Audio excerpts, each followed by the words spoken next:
नमस्ते दोस्तों, नया दिन, नई सुबह, नई शुरुआत और नई कहानी। आज की धीरज की वाणी में नई कहानी लेकर आया हूं मैं धीरज आप सबके लिए। ये कहानी बहुत ही इंस्पायरिंग कहानी है। जब लोग हमारी कैपेबिलिटीज पर अंगुलियां उठाते हैं तो हमें किस तरह रिएक्ट करना चाहिए या नहीं करना चाहिए या क्या करना चाहिए उसके बारे में बात करेंगे। तो एक बार की बात है, एक गांव में एक परिवार रहता था। उस परिवार में माता पिता, 2 बच्चे और एक कुत्ता रहा करता था। उनका वो पालतू कुत्ता था और बड़ा ही खूबसूरत कुत्ता था। उनमें एक 2 बच्चों में से एक बच्चा उस कुत्ते के ज़्यादा क्लोज था और वो उसे रोज झील के पास ट्रेनिंग देने के लिए ले जाता था। वो चाहता था कि उसका कुत्ता उसके सारे इंस्ट्रक्शंस को माने और हर तरह की उसको ट्रेनिंग देता था। Long jump, high jump, roll on, सब कुछ जो भी होती है इनकी ट्रेनिंग, वो सब ट्रेनिंग देता था। उसे वो स्विमिंग करना भी सिखा रहा था, क्योंकि वो चाहता था कि उसका कुत्ता जो है वो वर्ल्ड का बेस्ट हंटिंग डॉग बने, शिकारी कुत्ता बने। वहाँ पर जब स्प्रिंग और समर चलते थे तो वो लोग ट्रेनिंग करते थे ताकि जब फॉल हो, पतझड़ का मौसम आए और जब वहाँ पर कई सारी डक्स आती हैं तो वो उन डक्स का शिकार कर सके। बहुत सारी ट्रेनिंग करी और ट्रेनिंग करने के बाद कुत्ता एकदम तैयार हो गया।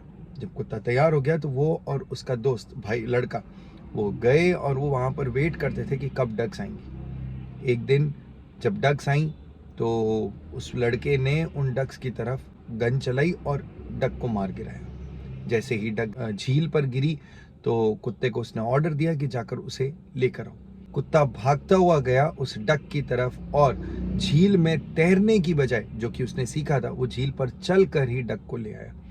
और इस चीज को देखकर वो लड़का बड़ा सरप्राइज हो गया कि ये तो एक तरह का जादू था, क्योंकि उसका कुत्ता पानी के ऊपर चल सकता था। वो बहुत ही ज्यादा सरप्राइज हो गया और उसे ये पता था कि अगर वो किसी को भी ये बात बताएगा तो लोग उसकी इस बात पर विश्वास नहीं करेंगे। तो लोगों को विश्वास दिलाने के लिए उसने पास में खेत में काम कर रहे अपने एक पड़ोसी को पूछा कि क्या कल तुम सुबह मेरे साथ ये बतख के शिकार पे चलोगे। उसने कहा हाँ मैं चलूंगा बतख के शिकार पे।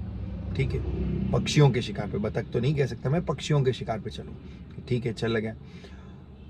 वो गए, दूसरे दिन सुबह वो वेट कर रहे थे, तभी पक्षियों का एक झुंड आया और पक्षियों के एक झुंड में उसने फट से बंदूक चला दी। नेबर ने जैसे ही बंदूक चलाई एक डक गिर पड़ी और लड़के ने उसी समय उस कुत्ते को इंस्ट्रक्शन दिए। कुत्ता गया और उस डक को कल की तरह, सेम पिछले दिन की तरह पानी पर चल कर लेकर आया। जैसे ही वो पानी पर चलकर लेकर आया तो बड़ा खुश हुआ लड़का और उसने कहा अपने नेबर को, पड़ोसी को, आपने देखा उसने क्या किया। नेबर ने कहा मैं ज्यादा कुछ तो नहीं कहूंगा पर तुम्हारा कुत्ता तैर भी नहीं सकता। और ये देखकर उस लड़के का दिल बैठ गया। वो मन ही मन सोचने लगा कि मेरे पड़ोसी ने इसमें सिर्फ कमी निकाली है, ये नहीं देखा कि इसने एक मैजिकल चीज करी है जो कि पानी पे चलने की। तो हमारी लाइफ में भी ऐसा ही होता। हम भी जब कई बार बाहर होते हैं या कोई अपनी अचीवमेंट दिखाते हैं लोगों को, तो लोग हमारे दूसरे अचीवमेंट्स को जो हमने नहीं गेन की होती है, इस अचीवमेंट को कम आंकने की कोशिश करते हैं या इस पे ध्यान नहीं देते। कारण सिंपल सा है कि वो खुद वो चीज़ नहीं कर सकते तो वो हम में कमियां ढूंढते हैं।